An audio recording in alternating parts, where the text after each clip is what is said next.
And keeping it going here, Molly McCann taking on Bruna Brasil in a women's strawweight fight in this next one. And McCann has looked a little bit better since going down to 115. I feel like her last fight, she looked solid. She was a little bit lighter on her feet.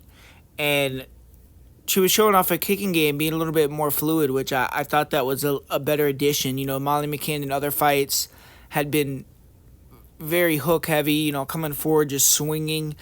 And that works against certain opponents, but when people have a takedown threat, you know, they could just take you down really easily when you're doing that. And it's not necessarily the most technical style. But she's a big favorite here in this fight, which I was a little bit surprised by. I don't know why she's an almost 3-1 favorite against Bruna Brasil, who I think has been fairly impressive in her last two fights. She won against Shauna Bannon in an upset, and then had a competitive fight with Loma Lookboonmee, who I feel like is a pretty good fighter.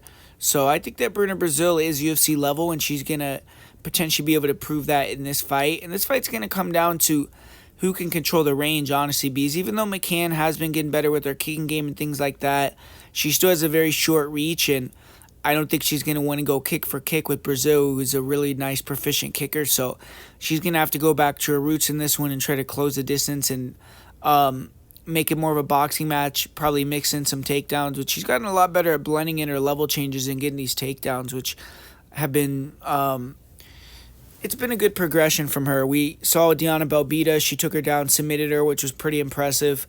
But with Bruna Brasil, it's going to be a lot more mobile fighter. It's going to be a fighter that's not necessarily coming forward and giving up that takedown easily.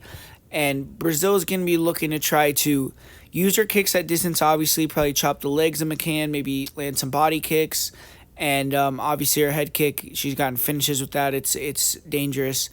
But she's going to be looking to land that check hook as McCann comes forward and keeps circling and try to avoid getting backed up and getting in the pocket, where McCann's going to have a pretty significant advantage.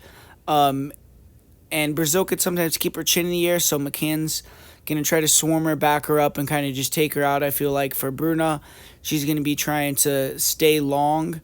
And if she could do that, I think it could be a very competitive fight. And ultimately, I think Bruna Brasil should try to turn the tables on McCann like all of her opponents that have defeated her for the most part, and try to mix in some takedowns. You know, Brazil does have decent clinch ability. She can hit some judo throws, and she trains with the Fighting Nerds.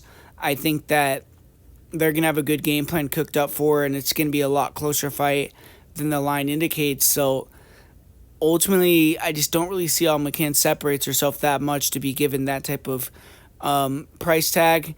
And I think that Brazil's footwork could give McCann issues if McCann can't just close the distance and overwhelm her or get it to the ground. The striking could be advantage Brazil with the range, and I think Brazil could have the grappling advantage, and whoever gets on top here is probably going to be dominant in terms of grappling.